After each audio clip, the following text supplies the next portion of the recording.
الحمد للہ رب العالمین والصلاة والسلام علی سید الانبیاء والمرسلین اما بعد اعوذ باللہ من الشیطان الرجیم بسم اللہ الرحمن الرحیم وَلَقَدْ يَسَّرْنَا الْقُرْآنَ لِلذِّكْرِ فَهَلْ مِن مُدَّكِرٍ وقال اللہ تبارک وتعالی کتاب انزلناہ الیک مبارک لیدبروا آیاتہ ولیتذکر اولو الالباب صدق اللہ العظیم اللہم صلی علی محمد وعلی آل محمد وبارک وسلم رب اشرح لی صدری ویسر لی امری واحلل عقدۃ من لسانی یفقہوا قولی واجعل لی وزیرا من اہلی آمین یا رب العالمین۔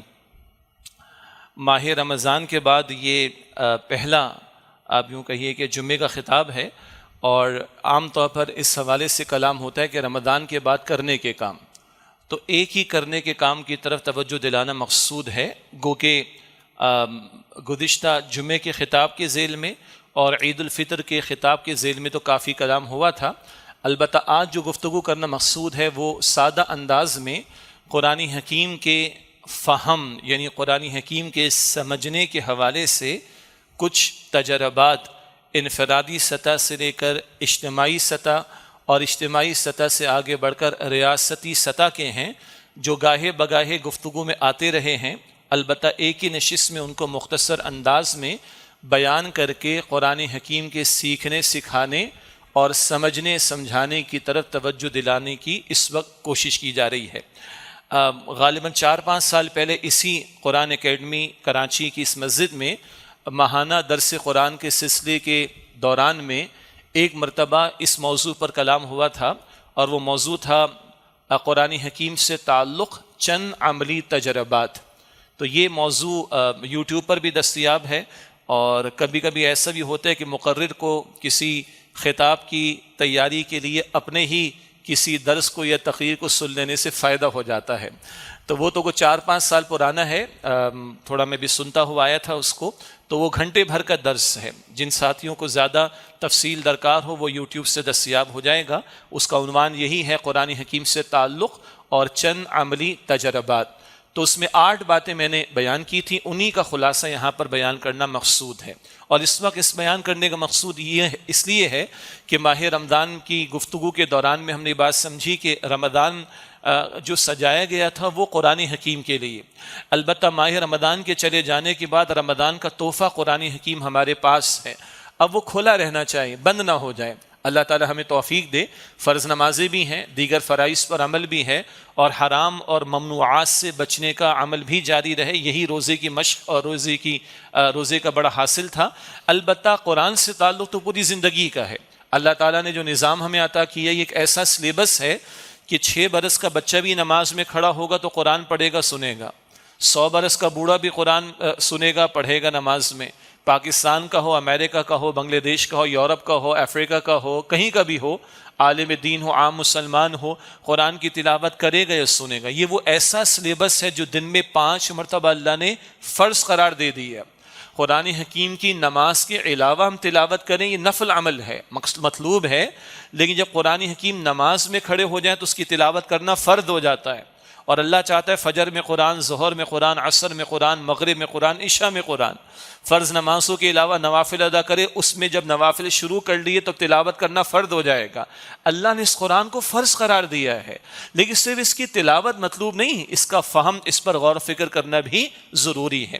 اس تعلق سے میں نے وہ ایک مشہور آیت تلاوت کی ہے، اس کے ذیل میں ایک نقطے کی وضاحت ضروری ہے، کیونکہ آگے جو دعوت دی جا رہی ہے وہ فہم قرآن کے حوالے سے۔ البتہ فہم قرآن کے مختلف پہلو اور درجات بیان ہوتے ہیں۔ 2 باتیں سامنے رہیں تو کچھ کنفیوژنس جو ہو جاتی ہیں اور کچھ جو خلط مبحث ہو جاتا ہے وہ دور ہو جائے گا انشاءاللہ۔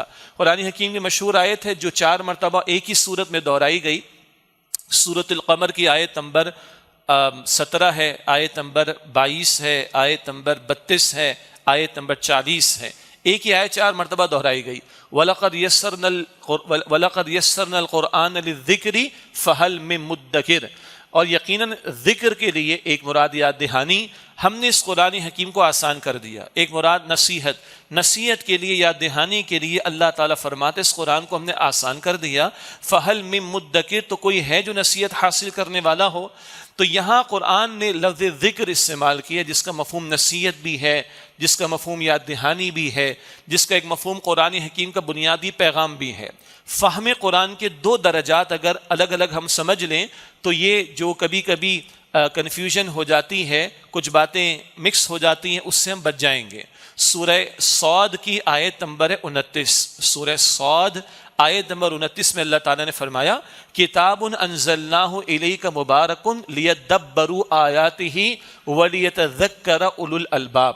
اے نبی صلی اللہ علیہ وسلم، یہ ایک مبارک کتاب ہے برکت والی جو ہم نے آپ کی طرف نازل کی ہے تاکہ لوگ اس میں تدبر کریں، گہرا غور و فکر، ولیتذکر اولو الالباب، اور عقل مند لوگ اس سے نصیحت حاصل کریں۔ اس تعلق سے فہم قرآن کے دو درجے ہیں یا دو پہلو ہیں، ایک کو تذکر کہا جائے گا، ایک کو تدبر کہا جائے گا۔ تذکر کیا ہے؟ قرآن حکیم کا سادہ پیغام ہمارے سامنے آ جائے، بنیادی ہدایت ہمارے سامنے آ جائے۔ وہ تو ایک کافر کے سامنے بھی آتی ہے، ایک غیر مسلم کے سامنے بھی آتی ہے، اور وہ اس کو پا کر اسلام قبول کر لیتا ہے۔ ابھی آگے 2-3 مثالوں کی طرف توجہ ہو جائے گی انشاءاللہ۔ تو قرآن کا بنیادی پیغام وہ اس کے سرفیس پر ہے۔ استاد محترم ڈاکٹر اسرار صاحب رحمۃ اللہ علیہ نے اس کی وضاحت بھی فرمائی، اور ان کا جو معروف بیان القرآن، دورہ ترجمہ قرآن کے دوران میں جو قرآن کا ترجمہ و تشریح کا بیان ہے 108 گھنٹے کا، اسی مسجد میں 1998 میں اس جگہ بیٹھ کر انہوں نے ریکارڈ کروایا تھا۔ تو اس میں بھی ابتدائی 4 جو گھنٹے ہیں وہ تعارف قرآن کے موضوع پر، اس کے ذیل میں بھی یہ وضاحت ہوئی ہے۔ ایک قرآن کا تذکر کا پہلو ہے نسبتاً آسان، اور ایک قرآن کا تدبر کا پہلو ہے نسبتاً گہرا اور تفصیل طلب۔ یہی بات یہ جو آیت تلاوت کی گئی ابھی سورہ قمر کی آیت نمبر 17، اس کے ذیل میں تفاسیر کا اگر آپ معروف جو ہمارے تفاسیر ہیں مولانا مودودی علی رحمہ کی ہے تفہیم القرآن، وہاں بھی انہوں نے اس بات کی وضاحت کی کہ یہ دو پہلو الگ الگ رکھنے چاہیے۔ اسی طرح مفتی شفیع صاحب رحمۃ اللہ علیہ کی معارف القرآن ہے، انہوں نے بھی اس مقام پر اس کی وضاحت کی کہ تذکر اور تدبر کو الگ الگ سمجھنا چاہیے۔ تو تذکر ہے قرآن حکیم کا بنیادی پیغام۔ میری اور آپ کی حیثیت کیا ہے؟ اس کائنات کی حقیقت کیا ہے؟ ہمیں بنانے والا، پیدا کرنے والا کون؟ ہماری زندگی کا مقصد کیا ہے؟ ہمارا رب کون ہے؟ وہ ہم سے کیا چاہتا ہے؟ کن باتوں سے راضی ہوگا، کن باتوں سے ناراض ہوگا؟ یہ قرآن کا بیسک بنیادی پیغام ہے، یہ سب کے لیے اوپن ہے۔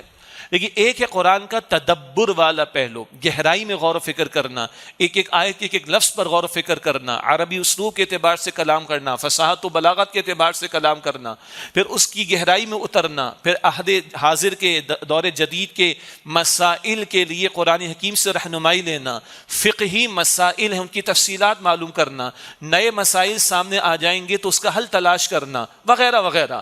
یہ گہرائی مانگتا ہے، یہ تفصیل مانگتا ہے، یہ تدبر والا پہلو ہے۔ ہاں، جنہیں اللہ توفیق عطا فرمائے گا، وقت لگائیں گے، زندگیاں لگائیں گے تو کچھ موتی ان کو بھی مل جائیں گے، مگر یہ گہرا پہلو ہے، یہ اسپیشلائزیشن والا پہلو ہے، اس کو ایک طرف رکھنا چاہیے، یعنی ایک پہلو کو ایک طرف رکھنا چاہیے۔ اور جو پہلا پہلو ہے تذکر کا، آسان پہلو، فہم قرآن کا، بیسک میسج، بنیادی پیغام قرآن حکیم کا، اس کو تذکر کہا جاتا ہے۔ اب جو آگے میں نے آپ کے سامنے تجربات ذکر کر کے ترغیب و تشویق کا پہلو سامنے رکھنا ہے وہ اس حوالے سے۔ باقی اللہ توفیق عطا فرمائے ہم قرآن پاک کی زبان بھی سیکھیں، فصاحت و بلاغت کا بھی کچھ علم حاصل کریں، اللہ اور ہمت دے، برسوں لگانا پڑتے ہیں۔ قرآن کے اصول تفسیر ہیں، پھر اصول حدیث ہیں، پھر حدیث کا علم ہے، اصول فقہ ہیں، فقہی مسائل کا علم ہے، تاریخ کا علم ہے، وغیرہ وغیرہ، پھر وہ تفصیل کی بات ہوگی۔ یہ دو پہلو اگر الگ الگ رکھیں تو بڑی آسانی ہو جائے گی، ورنہ ایک فتنہ یہ ہے قرآن کا ترجمہ پڑھ لو اور خود ہی عالم، خود ہی مفسر، خود ہی علامہ، خود ہی مفتی، خود ہی مجتہد اور مجتہد اعظم، اور جو چاہو رائے قائم کر دو۔ اللہ تعالیٰ اس فتنے سے ہماری حفاظت فرمائے۔ بات تو ذرا کچھ لوگوں کو، یہ آپ کو نہیں، کچھ لوگوں کو یہ بات تلخ محسوس ہوگی، عجیب بات ہے۔ میں دنیا کے انٹرنیشنل اکاؤنٹنگ اسٹینڈرڈز کے بارے میں، آڈیٹنگ اسٹینڈرڈز جو ہم نے پڑھے، انکم ٹیکس کے لاس کے بارے میں ہر ایک کو گفتگو کی اجازت نہ دیں، اور اللہ کے کلام کے بارے میں صرف ترجمہ پڑھ کے جو چاہے رائے قائم کر لوں۔ عجیب بات نہیں؟ اس کو اپنی جگہ پر رکھیں، وہ اسپیشلائزیشن والا کام کریں، پھر چلیے آگے بڑھیے، لیکن اس کو اسپیشلائزیشن کی پہلو کو اس کی جگہ رہنے دیجئے۔ ورنہ ایک انتہا کیا ہے، بس ترجمہ پڑھ کے جو رائے قائم کر لو، خود بھی برباد ہوں گے، دوسروں کی بھی بربادی کا سامان کریں گے. یہ ایک انتہا، اس سے بھی ہمیں بچنا ہے. دوسری انتہا کیا ہے، یہ بعض لوگوں کو یہ بات بھی تھوڑی سی محسوس ہوگی، قرآن کا ترجمہ نہیں پڑھنا چاہیے، گمراہ ہو جاؤ گے، قرآن کو نہیں سمجھنا چاہیے، گمراہ ہو جاؤ گے. انا للہ و انا الیہ راجعون. یہ سینکڑوں تراجم جو علماء نے کیے ہیں وہ لوگوں کو گمراہ کرنے کے لیے کیے ہیں. اور ایک غیر مسلم ہے جس کو عربی نہیں آتی، اس نے انگریزی میں قرآن کا ترجمہ پڑھا، جرمن میں پڑھا، فرینچ میں پڑھا، چائنیز میں پڑھا، اس کو کچھ سمجھ آیا، ایک دو مثالیں آگے جائیں گی، اور وہ اسلام قبول کر لے، تو کیا ہم اس کے قبول اسلام کا انکار کریں گے کہ تو نے ترجمہ پڑھ کے قرآن اسلام قبول کیا؟ عجیب بات نہیں ہو جائے گی؟ یہ دوسری انتہا ہے کہ لوگوں کو قرآن نہ پڑھنا دیا جائے ترجمے کے ساتھ، سمجھنے کا اہتمام نہ کرنے دیا جائے. یہ دوسری انتہا ہے. ان دونوں کے درمیان اعتدال کی بات کیا ہے؟ ایک قرآن کا تذکر کا پہلو ہے، ایک بندہ مومن کو، بلکہ ایک شخص غیر مسلم بھی ہے، قرآن کا بنیادی پیغام پتہ چلے، وہ اللہ کو مانے اور اللہ کی ماننا شروع کر دے اسلام میں داخل ہو کر. اور ایک بندہ مومن کو دین کی بنیادی ہدایات معلوم ہونا شروع ہو جائیں. اس کے لیے آگے کچھ ریکمنڈیشنز، مگر وہ اپنے مقام کو سمجھے کہ وہ اپنے آپ کو مجتہد اور مفسر نہ سمجھنے بیٹھ جائے. تو اگر یہ اعتدال ہم رکھیں گے کہ ایک تذکر کا پہلو ہے، ایک تدبر کا پہلو ہے، تو ہم بہت سارے کنفیوژن سے اپنے آپ کو بچا سکیں گے، اور انشاءاللہ تعالی دوسروں کو پریشان کرنے سے ہم اپنے آپ کو بچا سکیں گے. اس تھوڑی سی تمہید کے بعد اب 8 پہلوؤں کے اعتبار سے کچھ عملی تجربات کا ذکر کر کے فہم قرآن، اللہ کرے کہ یہ قرآن کھلا رہے ماہ رمضان کے بعد، اللہ کرے میرے گھر میں، آپ کے گھر میں، ہمارے گھر میں، ہمارے آفیسز میں، ہمارے اداروں میں، ہمارے شب و روز میں قرآن کھلا رہے، ہمارے انفرادی اجتماعی امور میں قرآن کھلا رہے، قرآن کی نور سے ہم روشنی حاصل کرنے کی کوشش کریں، قرآن حکیم سے علم حاصل کرنے کی ہم کوشش کرتے رہیں، اور اس سے آگے بڑھ کر اللہ مجھے اور آپ کو ہمیں توفیق دے کہ قرآن کا علم ہمارے عمل میں بھی ریفلیکٹ ہوتا ہوا نظر آئے، قرآن کی تعلیم ہمارے اعمال میں بھی منعکس ہوتی ہوئی نظر آئے. اللہ تعالیٰ مجھے اور آپ کو اس کی توفیق عطا فرمائے. تھوڑا سا فضائل کا ذکر بھی ہو جائے، اس سے کہ انسانی طبیعت کے اندر یہ کمزوری تو ہے نا، ہم کہتے ہیں 2 پیسے کا فائدہ ہوگا تو کام کریں گے، بھائی پروفٹ کتنا دو گے تو انویسٹمنٹ میں کروں نا، حلال انویسٹمنٹ کی بات ہو رہی ہے، تو کچھ نظر آئے گا تو کام کریں گے. تو اللہ اور اللہ کے رسول علیہ السلام ہماری اس کمزوری سے واقف ہیں، اور انہوں نے ہمیں ترغیب و تشویق دلائی ہے. کبھی اللہ خود قرآن حکیم میں فرماتا ہے ہوا خیر مما یجمعون، سورہ یونس کی آیت نمبر 58، سب سے بڑی دولت جو جمع کیے جانے کے قابل ہے وہ اللہ کی کتاب قرآن حکیم. اللہ کے رسول فرماتے صلی اللہ علیہ وسلم بخاری شریف کی حدیث میں، خیرکم من تعلم القرآن وعلمہ، تم میں سے بہترین لوگ وہ ہیں جو قرآن حکیم سیکھیں اور دوسروں کو سکھائیں. اللہ کے رسول فرماتے صلی اللہ علیہ وسلم، جامع ترمذی کی روایت میں، ایک حرف قرآن کا تلاوت کرو تو 10 نیکیاں ملتی ہیں. اور یہ بڑا پیارا کلام ہے، بغیر سمجھے بھی تلاوت کریں گے اجر ملے گا. ہم قائل حدیث کہتی ہیں الف ایک حرف ہے، لام ایک حرف ہے، میم ایک حرف ہے، یہ 30 نیکیاں ہو گئیں. البتہ سنن ابن ماجہ کی روایت میں اللہ کے رسول علیہ السلام نے فرمایا قرآن کی ایک آیت کو سمجھنا، قرآن کی ایک آیت کو سمجھنا یہ 100 رکعت، بریکٹ میں ترجمہ ہوگا نفل، قرآن کی ایک آیت کو سمجھنا 100 رکعت سے زیادہ افضل ہے. یہ ہے فہم قرآن کی اہمیت. اسی طرح اللہ کے رسول نے فرمایا صلی اللہ علیہ وسلم، یہ بہقی شریف میں روایت ہے کہ جو قرآن میں مشغول رہا اور دعا نہ کر سکا، اللہ اس شخص کو مانگنے والوں سے بڑھ کر بغیر مانگے عطا فرمائے گا. یہ کتنی بڑی بات ہے. قرآن میں مشغول ہے، تلاوت بھی کر رہا ہے، قرآن میں مشغول ہے، سیکھ رہا ہے، قرآن میں مشغول ہے، سمجھ رہا ہے، قرآن میں مشغول ہے، غور و فکر کر رہا ہے. جو قرآن میں مشغول رہا، حدیث بتا رہی ہے، اور دعا نہ کر سکا، اللہ اس شخص کو مانگے بغیر مانگنے والوں سے بڑھ کر عطا فرمائے گا. اسی طرح بہت پیاری حدیث مسلم شریف کی روایت، اول یہ مساجد کے اعتبار سے، پھر انشاءاللہ اس کے ذیل میں جہاں جہاں قرآن کے سیکھنے سکھانے کا اہتمام ہو. تو اللہ کے رسول علیہ السلام نے فرمایا کہ جب کبھی بھی اللہ کے کچھ بندے اللہ کے گھروں میں سے کسی گھر میں جمع ہوں اور مقصد و قرآن کا پڑھنا پڑھانا سیکھنا سکھانا اس مقصد کے لیے جمع ہوں، تو اللہ تعالیٰ 4 برکتیں ان کو عطا فرماتا ہے. نمبر 1، اللہ کی رحمت ان کو ڈھانپ لیتی. نمبر 2، اللہ ایسے بندوں کا ذکر اپنے مقرب فرشتوں کے سامنے فرماتا ہے. نمبر 3، اللہ ان کو سکینت کی، سکون اطمینان کی کیفیت عطا فرماتا ہے. اور نمبر 4، اللہ سبحانہ و تعالی اللہ کی رحمت ان کو ڈھانپ لیتی ہے، فرشتے ان کو ڈھانپ لیتے ہیں، اور سکینت اللہ ان کو عطا فرماتا ہے، اور اللہ اپنے مقرب بندوں کے سامنے یعنی فرشتوں کے سامنے ان کا ذکر فرماتا ہے۔ یہ قرآن کی محافل پر فرشتوں کا نزول، یہ رحمت کا ڈھانپ لیا جانا، یہ سکینت کا عطا کیا جانا اور مقرب فرشتوں کے سامنے ذکر کیا جانا، یہ قرآن کے پڑھنے پڑھانے والوں کی محفلوں کی برکتیں جو اللہ کے رسول علیہ السلام نے اس حدیث میں بیان فرمائی۔ اول مساجد، اور پھر جہاں کہیں بھی اس کا اہتمام ہو۔ ضمناً ایک بات ہے، نبی صلی اللہ علیہ وسلم کو جو فضائل اور اس امت کو عطا کیے گئے ان میں یہ بھی ہے کہ ساری زمین کو اس امت کے لیے مسجد بنا دیا گیا۔ گزشتہ امتوں میں مخصوص عبادت گاہ، ہم مسجد کہتے ہیں، مخصوص عبادت گاہ میں نماز کا اہتمام کرنا ضروری ہوتا، اس امت کے لیے ساری زمین کو مسجد بنا دیا گیا۔ تو اس کے ذیل میں تمام مقامات پر جہاں پر اس کا اہتمام ہوگا انشاءاللہ فضائل ہمیں میسر آئیں گے۔ اب اس ساری تمہید اور کچھ فضائل کے بیان کے بعد اب آئیے کچھ عملی تجربات۔ سب سے پہلے فرد کا معاملہ، میرا آپ کا اپنا اکیلے کا معاملہ، اس کی تو اب سینکڑوں مثالیں دی جا سکتی ہیں۔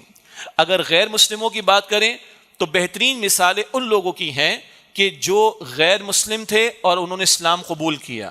عام طور پر ان کو ہم کنورٹڈ مسلمز کہہ دیتے ہیں، صحیح لفظ ہے ریورٹڈ مسلمز، واپس آ گئے، اصل کی طرف واپس آ گئے۔ حدیث مبارک میں آتا ہے کہ ہر بچہ فطرت پر یعنی توحید پر پیدا ہوتا ہے، اس کے ماں باپ اس کو یہودی، نصرانی یا مجوسی یعنی مشرک بنا دیتے ہیں۔ ماں باپ کا بڑا رول ہے، میڈیا کا بعد میں، سوسائٹی کا بعد میں، ماں باپ کا رول پہلا ہے۔ حدیث ہے بخاری شریف کی، ہر بچہ فطرت پر توحید پر پیدا ہوتا ہے، اس کے ماں باپ ہیں جو اس کو یہودی، نصرانی یا مجوسی بنا دیتے ہیں۔ بہرحال فرد کے اعتبار سے میں بات کر رہا تھا کہ وہ جو غیر مسلم ہے، معاف کیجیے گا یاد آ گیا الحمدللہ، وہ جو غیر مسلم واپس آ رہے تو اس کو کنورٹڈ مسلم کہنا ٹھیک نہیں، کنورٹ کا مطلب بدل جانا، وہ ریورٹڈ مسلم ہے کہ واپس آ گیا۔ ایسے تمام افراد جو ماضی قریب میں آج اسلام قبول کرتے ہوئے دکھائی دے رہے ہیں، کم از کم ان کی 90% کی تعداد وہ ہے جو قرآن حکیم کی چند آیات کو پڑھ کر سمجھ کر اسلام کی طرف آئے۔ ہاں ان کا بیک گراؤنڈ ہوگا، کوئی خود بہت لٹریلی آدمی ہوگا، ادب کا بڑا شاہکار اپنے انداز سے ہوگا، کوئی میڈیکل کی کسی لائن کے اندر ہوگا، کوئی بزنس مین ہوگا، کوئی شپ کا کیپٹن ہوگا، بہت ساری مثالیں ہیں، اور ان کا اپنا ماضی کا وہ تجربہ، اور قرآن کی کبھی ایک آیت، قرآن کی کبھی 2 آیتیں، قرآن کی کبھی چند آیتیں، قرآن کی کبھی کوئی ایک سورت ان کو متاثر کر دیتی۔ بہت پہلے کی مثال لیکن بہت معروف شخصیت علامہ محمد اسد، اور ان کی کتاب روڈ ٹو مکہ، اردو میں ترجمہ ہے طوفان سے ساحل تک، تفصیل کا موقع نہیں۔ سورہ تکاثر کی 2 آیتیں، یہودی شخص، اور ٹیبل پر قرآن کا نسخہ موجود ہے ترجمے کے ساتھ، اور اپنی بیگم سے ڈسکشن کیا، کہیں سے ٹریول کر کے آئے تھے اور فرسٹ کلاس ٹرین کی جو بوگی تھی اس میں سفر کیا، اور بیگم سے آگے کہتے ہیں کہ سارے مالدار تھے، کپڑے بھی اچھے، فرسٹ کلاس میں ٹرین میں سفر کر رہے ہیں، لیکن چہرے اداس ہیں، اتنا مال کثرت ہونے کے باوجود بھی کیوں مسئلہ ہے، سیٹسفیکشن کیوں نہیں؟ غور و فکر ہوتا رہا، کہا گھر پہ میں نے اپنی ٹیبل پہ جا کے قرآن تھا میری ٹیبل پر، نسخہ کھولا، سورہ تکاثر سامنے آ گئی، الہاکم التکاثر حتی زرتم المقابر، تمہیں کثرت کی خواہش نے غفلت میں ڈال دیا اور تم یہاں تک قبروں کو پہنچ گئے۔ بہرحال تفصیل کا موقع نہیں، واقعہ پڑھی اس کتاب میں جا کر۔ اسی طرح ڈاکٹر حمید اللہ صاحب کا نام بہت مشہور ہے، فرانس میں ہوتے تھے، اللہ ان کے درجات بلند فرمائے، اور بہت اللہ نے ان سے کام لیا، کئی زبانوں میں لیا۔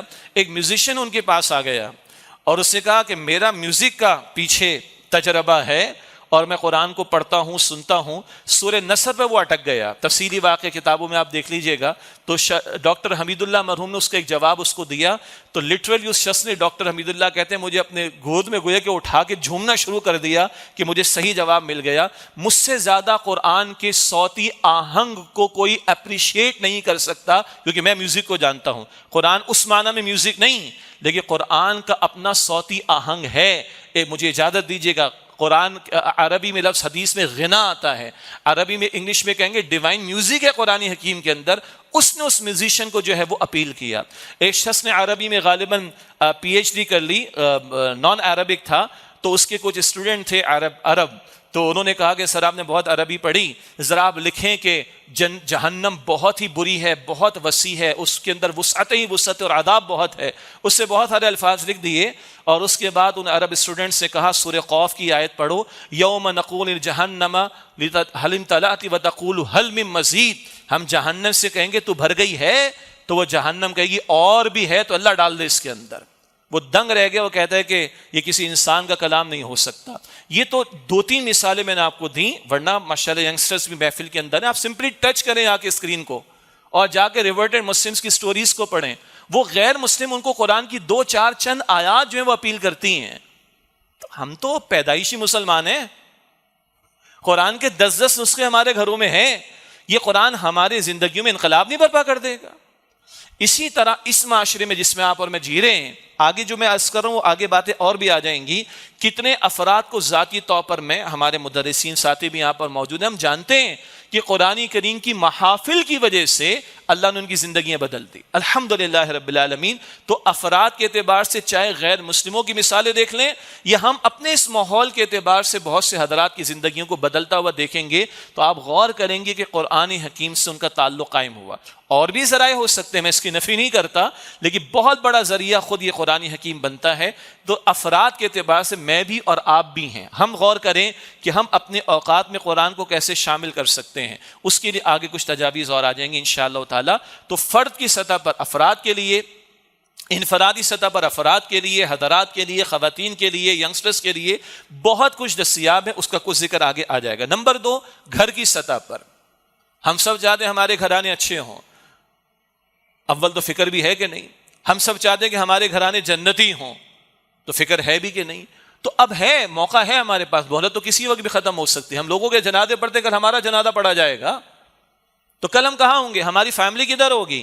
اس قرآن سے خدا را گھر والوں کو جوڑیے۔ ایسے ایسے پیارے گھرانے ہیں کہ جہاں رات کے کھانے پر 10-15 منٹ قرآن کا بیان، چاہے وہ کسی تفسیر سے پڑھ کر ہوتا ہے یا بہت سارے حضرات و خواتین نے بیان کر رکھا ہے، بعض خواتین خاتون مدرسہ کو سن لیتی ہیں، یہی مناسب ہے، لیکن بہرحال بہت سے لوگوں نے بیان کہ ہمارے استاد ڈاکٹر اسرار صاحب کا بھی ہے، بیان القرآن 108 گھنٹے کا ذکر کیا گیا رحمۃ اللہ علیہ۔ تو بعض لوگوں نے روزانہ کا 15 منٹ کا ایک سیشن اپنے ہاں کھانے پہ مقرر کر رکھا ہے، بعض گھرانوں کو میں ذاتی طور پر جانتا ہوں، اور ایسے گھرانے کے جہاں زندگی کا رخ کچھ اور ہی تھا، ایک لڑکے کو، نوجوان کو سمجھ آ گئی، اس نے گھر والوں کو انگیج کیا، کہیں کسی کی بیٹی کو بات سمجھ میں آ گئی، اس سے انگیج کیا، کہیں ماں کو سمجھ میں آ گئی، اس نے گھر والوں کو انگیج کیا، کہیں باپ کو سمجھ میں آ گئی، اس نے گھر والوں کو انگیج کیا۔ یا بعض لوگ سنڈے کے دن، چھٹی کے دن یہ کام کر لیتے ہیں، 1-1.5 گھنٹے کا بیان لگا لیتے ہیں، کھانا بھی ہوتا ہے ساتھ ساتھ اور گفتگو بھی ہو جاتی ہے اور قرآن کا سلسلہ چل رہا ہوتا ہے۔ اسی طرح فیملیز کی سطح پہ ایک بڑا خاندان ہے، 8, 10, 15, 20 گھرانے ہیں، تو وہ ایک دوسرے سے ملاقات، اور یہ پاکستان، کراچی، اسلام آباد، لاہور کی مثالیں نہیں دے رہا ہوں فقط، یہ نیو یارک میں بھی ہو رہا ہے، میں خود سڈنی اور ایڈلیڈ وغیرہ ان علاقوں کے اندر ہو کر آیا ہوں، وہاں پر گھرانوں میں سلسلہ ہے، فیملیز موو کر رہی ہوتی ہیں، ہر اتوار کو ملاقات تو کرنی، کیا کریں جی، گھرانوں میں آپس میں محبت، اللہ اور محبت عطا فرمائے۔ 1 گھنٹہ ڈاکٹر اسرار صاحب کا قرآن کا درس لگا کر سنیں گے، پاسبل ہے، کوئی مشکل بات نہیں۔ تو گھر میں امیڈیٹ فیملی میں بھی ہو سکتا ہے، اپنا گھر چاہے وہ 15-10 منٹ روزانہ کر لیں یا چھٹے کی 1-1.5 گھنٹہ کر لیں، اسی طرح خاندان کے اندر بھی اس کو روٹیٹ کیا جا سکتا ہے، یہ پاسبل ہے۔ یہ تو ہے قرآن کی تفسیر پڑھ دینا یا کوئی بیان ہے وہ آڈیو ویڈیو کے اوپر سن لینا، اس کے علاوہ بھی بات ہوتی ہے، گھر والے آپس میں، وہ بڑے بچے اور بچیاں کہ جو پڑھے لکھے ہیں، پڑھ سکتے ہیں انگلش میں، اردو میں، ان کی ذمہ داری لگائی جاتی ہے کہ تم نے 2 آیات بیان کرنی ہے بیٹا، تم نے تلاوت کرنی ہے، اور ابا نے جو ہے تفسیر پڑھ کے سنا دی، یا والدہ نے تفسیر پڑھ کے سنا دی، یہ پورا فیملی پیکج ہو گیا۔ یہ کیا مشکل ہے آپ کے میرے لیے؟ اگر تو آخرت مقصود ہے، اگر تو جنت چاہیے، اگر اللہ کو راضی کرنا ہے، تو قرآن کو بائی پاس کر کے اللہ راضی ہوگا؟ قرآن کو فراموش کر کے اللہ راضی ہوگا؟ ممکن ہی نہیں ہے۔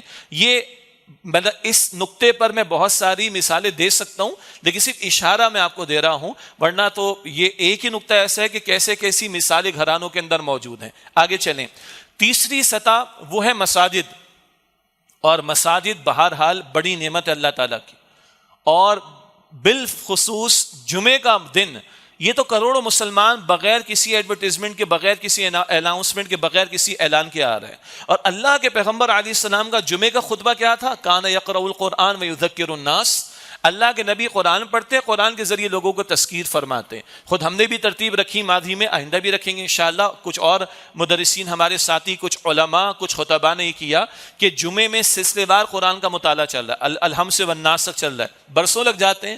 کچھ نے قرآن کی آخری منزل کو لے لیا، کچھ نے یہ کیا کہ کبھی سورہ کہف کا مطالعہ ہو گیا، کبھی سورہ رحمان کا مطالعہ ہو گیا، کبھی اور مقامات جہاں دین کے تقاضے سامنے آتے تسلسل سے کچھ صورتوں کا مطالعہ، اور ایک کئی ہوتا ہے کہ کچھ منتخب آیات جیسے ہم بھی کرتے ہیں اور ان کا بیان آ جاتا ہے۔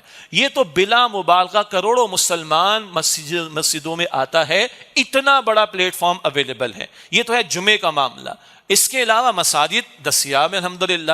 اگر یہ خالص دنیاوی نقطہ نظر سے بات کریں، خالص دنیاوی نقطہ نظر سے مسجدیں جتنی بڑی اور چھوٹی ہیں، ذرا ان کی اگر اس کو ہم پراپرٹی تصور کر لیں تھوڑی دیر کے لیے، معاف کیجیے گا، تھوڑی دیر کے لیے پراپرٹی تصور کر لیں تو یہ اربوں خربوں کی پراپرٹیز ہیں کہ نہیں؟ تو دنیا میں تو چند لاکھ کی پراپرٹی کا میں فل یوٹیلائزیشن کرتا ہوں، فیکٹری بھی تو چاہتا ہوں کہ 24 گھنٹے چلے، کیا خیال ہے؟ میکسیمم اس کی یوٹیلائزیشن، میکسیمم ریٹرن۔ تو مساجد کو بھی استعمال کریں نا۔ Best role model we have the Masjid Nabawi صلی اللہ علیہ وسلم اور پروفٹ محمد صلی اللہ علیہ وسلم۔ رسول اللہ کی مسجد نبوی کو دیکھیں، صلی اللہ علیہ وسلم 24 گھنٹے کا استعمال تھا۔ ہم میں کمی ہے، اللہ تعالیٰ اس کمی کا ازالہ کرنے کی توفیق عطا فرمائے۔ تو جمعے کے علاوہ بھی مساجد میں ہمارے الحمدللہ دروس قرآن کے سلسلے اور مساجد میں بھی ہیں، علماء بھی کرتے ہیں، دیگر اہل علم بھی کرتے ہیں، اچھی بات ہے، میں سمجھتا ہوں اس کو یوٹیلائز کرنا چاہیے۔ اسی طرح چھٹی کا دن ہے، حضرات کے لیے انتظام ہو، خواتین کے لیے باپردہ انتظام ہو، بچوں کے لیے انتظام ہونا چاہیے۔ اسی طریقے پر اور کورسز جو قرآن کریم سے متعلق ان کا اہتمام ہو سکتا ہے، آگے ذکر آئے گا۔ یہ تیسری بات میں نے آپ کے سامنے رکھی، 8 باتیں مجھے آپ کے سامنے مختصر رکھنی ہیں عملی تجربات کے حوالے سے۔ تو مساجد میں جمعے کا خطبہ، دروس قرآن کے حلقے، پھر قرآن کی کلاسز ہو سکتی ہیں، تجوید کی کلاسز کا اہتمام ہے، عربی گرامر، قرآنی عربی گرامر کا اہتمام ہے، قرآنی کورسز کا اہتمام ہے، یہ سب کچھ ممکن ہو سکتا ہے۔ نمبر 4، فہم قرآن اور عملی تجربات کی بات ہو رہی ہے۔ بہت سارے دینی ادارے ہیں، دینی اجتماعیتیں ہیں، انسٹیٹیوشنز ہیں، ادارے ہیں کہ جنہوں نے الحمدللہ بہت کام کیا ہے۔ مدارس کا بھی اس میں بہت کام ہے، بہت سارے دیگر اداروں کا بھی بہت سارا کام ہے، افراد کا بھی، اداروں کا بھی ہے۔ انہی میں انجمن خدام القرآن جو بانی تنظیم اسلامی ڈاکٹر اسرار صاحب رحمۃ اللہ علیہ نے اولا لاہور میں 1972 میں قائم کی، پھر پاکستان کے بھر کے کئی اہم شہروں میں انجمن خدام القرآن اور ان کے تحت قرآن اکیڈمیز اور قرآن سینٹرز یا قرآن مراکز کا سلسلہ جاری ہے، جن کے تحت بھی بہت ساری چیزیں ہم آفر کرتے ہیں، بہت سارے کورسز۔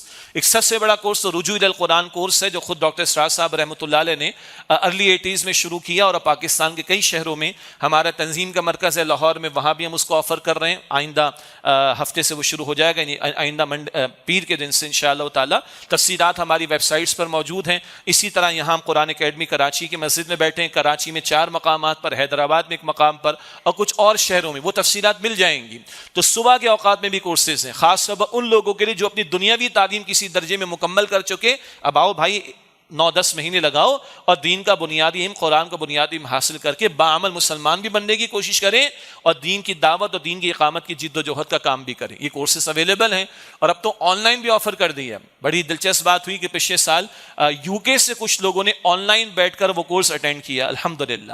اسی طرح تنظیم اسلامی کے تحت انجمن خدام القرآن قرآن اکیڈمیز کے تحت شام کے اوقات میں بھی کچھ کورسز ہم آفر کرتے ہیں، ہفتے اتوار کو بھی بعض مرتبہ کچھ کورسز آفر کرتے ہیں۔ ان سب کا مقصد کیا ہے کہ کوئی بندہ محروم نہ رہے، ہر بندہ قرآن پاک سے جڑنے کی کوشش کرے، اور کچھ ہم آن لائن بھی آفر کرتے ہیں، وہ ہماری تفصیلات آپ قرآن اکیڈمی کی ویب سائٹ پر دیکھ سکتے ہیں۔ ایون LMS بھی ہے، لرننگ مینجمنٹ سسٹم، باقاعدہ وہ اکیڈمک انداز میں کورسز کی شکل ہے، قرآن کے مختصر کورسز ہیں، مختلف کورسز ہیں جو ہم آفر کر رہے ہوتے ہیں۔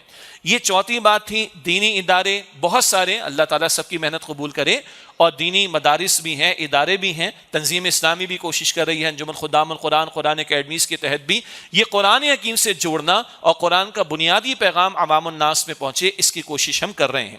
نمبر 5، ہمارے تعلیمی ادارے جن کو ہم عصری تعلیمی ادارے کہتے ہیں، اسکول ہیں، کالجز ہیں، یونیورسٹیز ہیں۔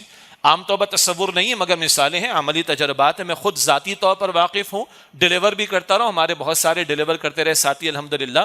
اسکولوں کے اندر بعض ایسے اسکولوں کو میں جانتا ہوں جہاں اسمبلی کے ٹائم میں طے کیا گیا کہ 7-8 منٹ قرآن پاک کے لیے مخصوص ہوں گے۔ ہم تو بچپن سے 6 کلمے لپے آتی دعا، اچھی بات ہے، مگر پروڈکٹیو بنائے نا، پازیٹیولی آگے بڑھیں۔ تو انہوں نے طے کیا وہاں کی پرنسپل صاحبہ نے کہ ایک اسٹوڈنٹ نے تلاوت کرنی 3-4 آیات کی، دوسرے اسٹوڈنٹ نے آ کے ترجمہ کرنا ہے، اور ایک ٹیچر نے آ کے تشریح کرنی۔ 17 پارے انہوں نے 2 سال میں مکمل کر لیے تھے، یہ کئی سال پرانی بات ہے۔ ایسی کچھ اور مثالیں پاکستان کے اور شہروں کی بھی ہیں جن کو میں ذاتی طور پر جانتا ہوں۔ نمبر 1، نمبر 2، بعض اسکولوں نے اپنے تئیں کوشش کی کہ نہیں صرف اسمبلی میں قرآن نہ پڑھایا جائے بلکہ کمپلسری ہو قرآن ناظرہ بھی اور کمپلسری ہو قرآن ترجمے کے ساتھ بھی. اور بعض اداروں اور بعض اسکولوں نے یہ بھی کیا کہ عربی گرامر بھی پڑھا رہے ہیں اسکولوں کے اندر، اچھی بات ہے. بعض اور تجربات اسلامک اسکولز کے نام کے ساتھ سامنے آئے، ٹھیک ہے، کافی ان کو محنت ابھی کرنا پڑ رہی، مگر اس کو ہم خوشائن سمجھیں اور جہاں ہم ان سے استفادہ کر سکتے کریں. اور اگر آج یہ باتیں سن کر کچھ لوگوں کو اندازہ ہو رہا ہے کہ سب ممکن ہے اور ہو رہا ہے، یہ 2023 میں ہو رہا ہے، اس صدی میں ہو رہا ہے الحمدللہ، تو ہمارے بچے بھی کر سکتے ہیں، ہمارے اسکولوں میں بھی ہو سکتے ہیں، ہمارے بچے ان اسکولوں میں پڑھ رہے ہیں یا کچھ وہ افراد جو ہمارے رابطے میں اور ان کے اسکولز ہیں تو وہاں پر بھی یہ کام ہو سکتا ہے. تفصیلات درکار ہوں گی تو پھر آپ کو انشاءاللہ ہم فراہم کر دیں گے کہ کس طرح کام کیا جا سکتا ہے. یہ اسکولوں کی سطح پر ہوا. کالجز میں ہوا، پرائیویٹ کالج جہاں پر انسٹیٹیوٹ میں چارٹرڈ اکاؤنٹنسی اور دیگر اسٹوڈنٹس بھی آتے ہیں، مگر میں انٹرمیڈیٹ کے کالج کی بات کر رہا ہوں انہی کے، کہ ان کے یہاں اسمبلی کے ٹائم میں وہاں بھی خاتون تھی بڑی ایجڈ اور اسلامیات پڑھاتی تھی، انہوں نے اسٹیپ لیا کہ اسٹوڈنٹ، اب انٹرمیڈیٹ کے اسٹوڈنٹ تو میچور ہوتے ہیں، بچے تلاوت بھی کریں گے، بچے ترجمہ بھی کریں گے اور ٹیچر ان کو تشریح پرووائڈ کریں گے، بچے ہی بیان کریں گے. اور ہر مرتبہ ایک سورت مکمل ہوتی سورت البقرہ، تو مجھے یا ہمارے اور ساتھیوں کو بلا کر وہاں پر اس کا ایک ریویو تھوڑا سا 15-20 منٹ میں کروا لیا کرتی تھیں. تو الحمدللہ یہ پاسبل ہے. کچھ اور کالجز نے بھی اس طرح کا رویہ اختیار کیا، پاکستان بھر میں ٹریولنگ رہتی ہے، یہ اسمبلی ٹائم میں ہو رہا ہے. اسی طرح بعض کالجز، پرائیویٹ کالجز کی بات کر رہا ہوں، انہوں نے باقاعدہ دروس قرآن کا اہتمام کیا اور جہاں لڑکیوں کے لیے علیحدہ انتظام کیا کہ کسی معلمہ کو بلا کر، لڑکوں کے لیے الگ اہتمام کیا، کسی معلم کو، کسی مدرس کو، کسی اسپیکر کو بلا کر. یہ سب پاسبل ہے. فکر ہوگی نا آخرت کی، اللہ کو پانے کی، اللہ کو راضی کرنے کی، سب کام ہوگا. اچھا، ماں باپ سوچتے ہیں کہ ہماری اولاد صدقہ جاریہ بن جائے. ایک اسکول کا اونر سوچے 500 بچہ ہے، یہ بچہ روزانہ 15 منٹ قرآن پڑھے گا تو اس کا صدقہ جاریہ کا لیول کدھر ہوگا؟ اندازہ کریں. ایک چین چلانے والا ایک اونر ہے جس کے 6 اسکول ہیں، جانتے ہو یہاں پر بھی کچھ لوگ موجود ہیں، کالجز موجود ہیں، پارٹنرشپ کر رکھی، انویسٹمنٹ کر رکھی. اور آپ جب ڈونر ہو، بلکہ آپ انویسٹر ہو، معاف کیجئے گا، تو آپ کی مانی جائے گی نا مینجمنٹ کے لیول کے اوپر. تو آپ منواؤ اس بات کو. بھائی سوچو اگر ایک چین کے اندر 10,000 بچہ پڑھ رہا ہے، عجیب، مطلب بعض اسکولوں کو میں نے جا کر پنجاب میں دیکھا 5,000 بچہ ایک اسکول میں، 66 کینال کے اسکول میں 5,000 بچہ ایک اسکول میں پڑھ رہا ہے. اور وہ چین ہے تو کتنے ہزار بچے ہو جائیں گے. یہ ہزاروں بچہ 15 منٹ قرآن پڑھ لے روزانہ، تو وہ انویسٹر بھی سوچے اس کا صدقہ جاریہ کہاں پہنچے گا. اور اگر آج آپ میں سے کوئی سن کر سمجھتے ہیں کہ پاسبل ہے، ورکیبل ہے، میں آپ کو اللہ کے گھر میں بیٹھ کر بتا رہا ہوں، تو آپ چلائیں اس بات کو. آپ سوچیں کہ آپ کے اس بات کے چلانے سے اس معاشرے کے ہزاروں طلبہ و طالبات کو فائدہ پہنچے اور قرآن سیکھ لیں اور قرآن کی طرف آ جائیں، تو اس قوم کا کتنا بڑا فائدہ ہوگا انشاءاللہ تعالی. اللہ تعالی ہمیں توفیق عطا فرمائے. یونیورسٹیز ہیں یہاں کراچی میں، پرائیویٹ یونیورسٹیز، خود جاتا رہا ہوں، ہمارے اور ساتھی بھی گئے، باقاعدہ انہوں نے درس تو رکھوائے ہیں، گرامر کی کلاسز رکھوائیں، قرآنی گرامر کی، قرآن کے کورسز کی کلاسز رکھوائیں، الحمدللہ رب العالمین. اور پے کر کے بھی ٹیچرز رکھے ہوئے کہ بھائی پڑھانا ہے. کیسے ہو جاتا ہے؟ وہ یونیورسٹیز والوں سے جا کر پوچھئے. وہ اپنے پورے دن کے سلاٹ میں سے ایک سلاٹ انہوں نے فکس آؤٹ کر دیا، 2 رومز فکس کر دیے، اور اس کے اندر جن بچوں نے انرول کرنا، آؤ جی پڑھو بیٹھ کے قرآن، کوئی مسئلہ نہیں، قرآنی گرامر پڑھو، قرآن کا ترجمہ پڑھو، قرآن کی تشریح سنو، درس سنو. آل از پاسبل. بھلے ایلیٹ آپ کی یونیورسٹیز ان کی میں بات کر رہا ہوں، ان کے بھی کام ہوا ہے. یہ سب ورکیبل ہے، یہ ہوا ہے، یہ ہو رہا ہے، اور ہم تھوڑی محنت کریں تو کسی کو ترغیب دلا کر ہم بھی کروا سکتے ہیں. چھٹی بات، تجارتی ادارے، کاروباری ادارے، کمپنیز ہیں، فیکٹریز ہیں، اور بہت سارے فارماسیوٹیکل کے اندر کہہ لیں، ٹیکسٹائل انڈسٹری کے اندر کہہ لیں، اور انڈسٹریز ہم جاتے رہیں. 2-3 بڑی مثالیں ہیں جہاں باقاعدہ ظہر میں ایک عالم دین کو مقرر کیا کہ 3-4 آیتیں بیان کرنی. اونر خود بھی، جو مینجمنٹ میں ہیں اونر بلکہ ہیں، وہ خود بھی نماز پڑھتے ہیں ظہر کی، اور سارا اسٹاف بیٹھ کے 12 منٹ قرآن سنتا رہا. 3.5 سال میں قرآن حکیم کی تکمیل ہوئی، انہوں نے سیلیبریٹ کیا.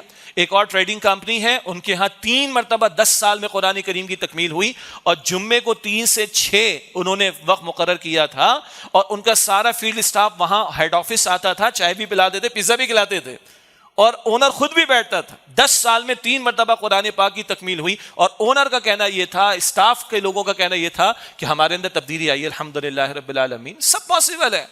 اگر اسی تجارت کے کام کے موقع پر لوگ جو ہے وہ کرکٹ بھی دیکھ رہے ہوتے ہیں، اور لوگ سیاسی تبصرے بھی سن رہے ہوتے ہیں، عدالتی کارروائیاں بھی سن رہے ہوتے ہیں، ٹھیک ہے، اپنی معلومات کے لیے، تو کیا قرآن کی بات نہیں سن سکتے؟ کیا سب پاسبل ہے؟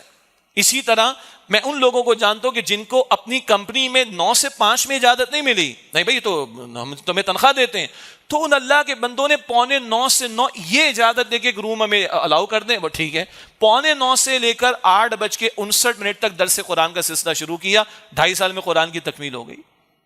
میں ذاتی کوئی مثال نہیں دے رہا، ورنہ ہے الحمدللہ رب العالمین۔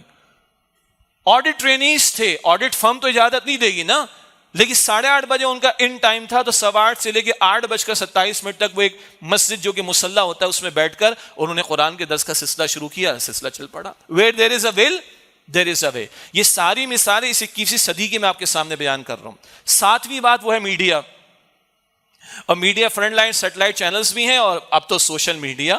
بہرحال بہت کچھ بگاڑ ہے، بہت کچھ فساد ہے، اور جتنا بچیں اتنا کم ہے، اللہ ہمیں توفیق دے، مگر وہ ایکسیسیبل ہے اور اس کا امپیکٹ ہے، ہم بھی یوز کرتے ہیں دینی وقار کو سامنے رکھتے ہوئے۔ میں نے شاید پچھلے جمعے کی خطاب میں یا عید کے موقع پر کسی موقع پر کہا کہ ہمارے بہت سارے بزنس کمیونٹی کے لوگ اپنی پروڈکٹ کی مارکیٹنگ اور ایڈورٹیزمنٹ کے لیے لاکھوں کروڑوں روپے کی انویسٹمنٹ کرتے ہیں اور اپنا پروڈکٹ دکھاتے ہیں ڈراموں کو اسپانسر کرنے کے لیے، کرتے ہیں کہ نہیں کرتے، فلموں کو اسپانسر کرنے کے لیے۔ کوئی اللہ کا بندہ پرائم ٹائم میں رات کو 9 سے 12 کے بیچ، پرائم ٹائم تو آج کل یہ چلتا ہے نا، اس ٹائم میں کوئی قرآن کا درس اسپانسر کر دے، کس قدر بڑا خیر برآمد۔ یہ خود میڈیا والے کر لیں، یہ بھی تو اللہ کے بندے ہیں، یہ بھی تو مسلمان ہیں، اللہ ان کی بھی سنوار دے، ہماری بھی سنوار دے، کچھ تو کریں۔ اور اسی طریقے پر جو بھی سوشل میڈیا ہے اور جو یہ سارا ایکسس اویلیبل ہے، اللہ کے نیک بندوں نے کوشش کی ہے، الحمدللہ۔ ہمیں جو اللہ نے توفیق دی، قرآن اکیڈمی کے تعلق سے، تنظیم اسلامی کے تعلق سے ہم کر رہے ہیں، بعض مدارس بھی کر رہے ہیں، دیگر حضرات بھی کر رہے ہیں، پازیٹیولی استعمال کریں، بہت کچھ آن لائن بھی اویلیبل ہے۔ ہاں جو فزیکل کی بات ہے وہ آن لائن میں نہیں، لیکن نہ ہونے سے کچھ ہونا بہتر ہے، تو ہم سمجھتے ہیں اس میڈیا کو بھی دینی وقار کے ساتھ استعمال کرنا چاہیے۔ اور آخری سطح ہے ریاست کی سطح۔ جب اسٹیٹ کے لیول پر بھائی آئین کی پاسداری بالکل ہونی چاہیے، آئین کا تقاضا ہے کہ انتخابات وقت پر ہوں، بہت اچھی بات ہے، مذاکرات بھی ہو رہے ہیں، ہم تو آج پریس ریلیز بھی ہم نے جاری کر دیا ہے کہ بھائی اللہ کرے کہ مل بیٹھ کے کوئی طے کریں اور اس پہ بھی لگے ہاتھوں بات ہو جائے۔ اور یہ جو انتشار اور ہیجانی کیفیت ملک میں چل رہی ہے اور معاشی ابتری اپنی انتہا کو پہنچی ہوئی ہے، یہ مذاکرات کر کے افہام و تفہیم کے ساتھ معاملات کو سدھار کر ملک کی سالمیت کی فکر کریں۔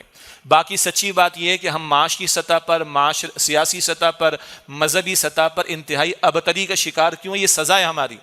سزا اس بات کی کہ جس ملک کو اسلام کے نام پر ہم نے لیا تھا، آج ہم نے اسلام کو قائم نہیں کیا، آج ہم معاشی سیاسی سطح پر بالکل بدحالی کی سطح پر آ گئے۔ اللہ ہمارے حکمرانوں کو، صاحب اختیار لوگوں کو توجہ دینے کی توفیق عطا فرمائے، ہماری دعا ہے، اور ملک صحیح رخ پر چلے۔ اور اصل رخ کیا ہے؟ اصل رخ ہے کہ خلافت راشدہ کے اصولوں کو سامنے رکھیں۔ اگر آج جس جمہوریت کی بات کر رہے ہیں جو شعور انسانی کی ایک معراج سمجھی جاتی ہے، اس کی اصل ہمیں رسول اللہ کی تعلیم سے ملے گی، اس کی اصل ہمیں خلفائے راشدین کی تعلیم سے ملے گی۔ مشاورت کی روح ہمارے دین نے اس کی تعلیم عطا فرمائی ہے، اس کو سامنے رکھیں گے تو ملک کی سالمیت واقعتاً وہ ہمیں میسر آ سکے گی۔ اللہ تعالیٰ اس میں آسانی فرمائے۔ بہرحال بات چلی تھی آئین کی پاسداری کی۔ آئین میں لکھا ہوا ہے آرٹیکل 31 میں، وقت کے حکمرانوں کی ذمہ داری ہے کہ وہ عوام کو کتاب و سنت کے سیکھنے کے مواقع فراہم کریں اور عوام عمل بھی کر سکیں۔ تو ریاست کی سطح پر بہرحال یہ باتیں پہلے بھی ہیں، اور مجھے خوشی ہے، میں نے کچھ جمعے کے خطبات میں ذکر کیا، اسکولوں کی سطح پر سندھ میں نہیں ہو پا رہا اور یونیورسٹیز کی سطح پر ہونا چاہیے۔ تو ماشاءاللہ اسی جمعے کے اجتماع میں سے 2-3 ساتھیوں نے رابطہ کیا، بڑے پیارے ہمارے ہمدرد ساتھی ہیں، اللہ ان کو جزائے خیر دے کہ جب ہم بات چلائیں گے آگے، اللہ آپ کو جزائے خیر عطا فرمائے۔